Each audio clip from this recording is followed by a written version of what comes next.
أعوذ بالله من الشيطان الرجيم. بسم الله الرحمن الرحيم. والذاريات ذروا فالحاملات وقرا فالجاريات يسرا فالمقسمات أمرا إنما توعدون لصادق وإن الدين لواقع والسماء ذات الحبك إنكم لفي قول مختلف يؤفك عنه من أفك قتل الخراصون الذين هم في غمرة ساهون يسألون أيان يوم الدين يوم هم على النار يفتنون ذوقوا فتنتكم هذا الذي كنتم به تستعجلون إن المتقين في جنات وعيون آخذين ما آتاهم ربهم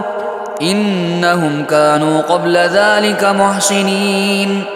كانوا قليلا من الليل ما يهجعون وبالأسحار هم يستغفرون وفي أموالهم حق للسائل والمحروم وفي الأرض آيات للموقنين وفي أنفسكم أفلا تبصرون وفي السماء رزقكم وما توعدون فورب السماء والأرض إنه لحق مثل ما أنكم تنطقون هل أتاك حديث ضيف إبراهيم المكرمين إذ دخلوا عليه فقالوا سلاما قال سلام قوم منكرون فراغ إلى أهله فجاء بعجل سمين فقربه إليهم قال ألا تأكلون فأوجس منهم خيفة قالوا لا تخف وبشروه بغلام عليم فأقبلت امرأته في صرة فصكت وجهها وقالت عجوز عقيم قالوا كذلك قال ربك إنه هو الحكيم العليم قال فما خطبكم أيها المرسلون قالوا إنا أرسلنا إلى قوم مجرمين لنرسل عليهم حجارة من طين مسومة عند ربك للمسرفين فأخرجنا من كان فيها من المؤمنين فما وجدنا فيها غير بيت من المسلمين وتركنا فيها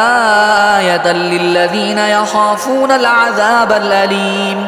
وفي موسى إذ أرسلناه إلى فرعون بسلطان مبين فتولى بركنه وقال ساحر أو مجنون فأخذناه وجنوده فنبذناهم في اليم وهو مليم وفي عاد إذ أرسلنا عليهم الريح العقيم ما تذر من شيء أتت عليه إلا جعلته كالرميم وفي ثمود إذ قيل لهم تمتعوا حتى حين فعتوا عن أمر ربهم فأخذتهم الصاعقة وهم ينظرون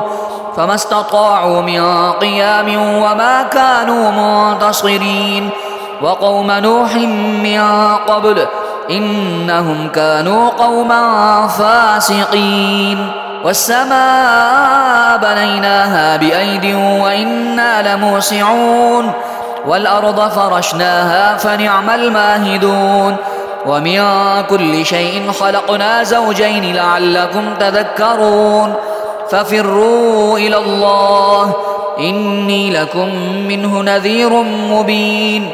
ولا تجعلوا مع الله إلها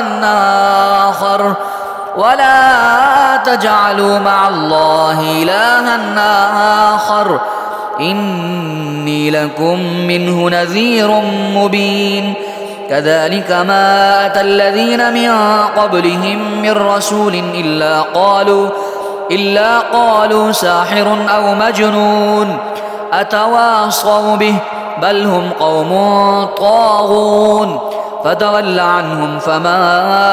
أنت بملوم وذكر فإن الذكرى تنفع المؤمنين وما خلقت الجن والإنس إلا ليعبدون وما خلقت الجن والإنس إلا ليعبدون ما أريد منهم من رزق وما أريد أن يطعمون إن الله هو الرزاق ذو القوة المتين فإن للذين ظلموا ذنوبا مثل ذنوب أصحابهم فلا يستعجلون فويل للذين كفروا من يومهم الذي يوعدون